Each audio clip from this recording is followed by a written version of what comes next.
Hello আসসালামু আলাইকুম, Habiba mobile solution চ্যানেলে আপনাদেরকে স্বাগত। আজকে আপনাদের দেখাবো কীভাবে পাসপোর্টের ডেলিভারি চেক করবেন।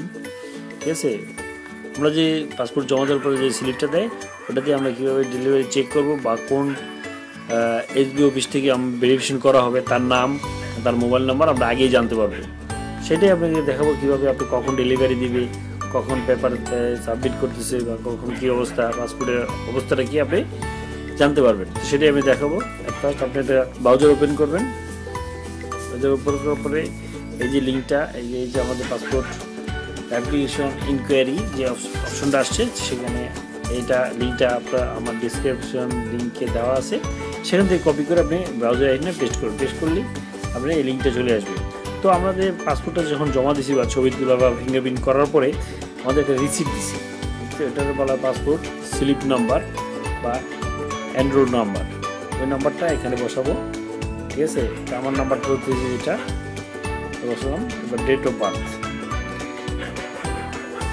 ঠিক আছে বন্ধুরা, ডেট অফ বার্থটা আমরা বসাই। Date of birth 64/4/2। এই যে ডেট অফ বার্থটা এভাবে সিলেক্ট করে বসানোর পরে এবার সাবমিটে ক্লিক করবো।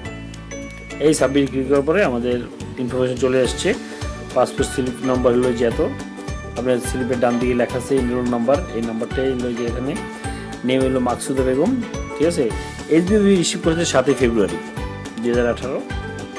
ঠিক আছে, ইনকোয়ারি অফিসার যে এসবি অফিসে আপনি এসআই যে একটা ভেরিফিকেশন করতেছে তার নাম হচ্ছে এমডি মফিজুর রহমান। তার কন্ট্যাক্ট নাম্বারটা এখানে দেওয়া আছে।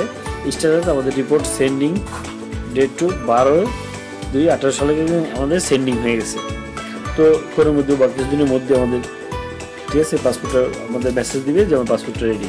তো যদি কোনো আপনাদের কোনো প্রবলেম হয়ে থাকে যে আপনাদের পাসপোর্ট পাচ্ছেন, তাহলে এই যে ফর এনি হেল্প এই নাম্বারগুলোতে আপনি যোগাযোগ করবেন অনলি অফিস ডে, ওয়ার্কিং ডেতে। ঠিক আছে বন্ধুরা, থ্যাংক ইউ। আমার ভিডিওটা ভালো লাগলে অবশ্যই সাবস্ক্রাইব করবেন, বন্ধুদের সাথে সাবস্ক্রাইব করবেন, ভুলবেন না। Thank you.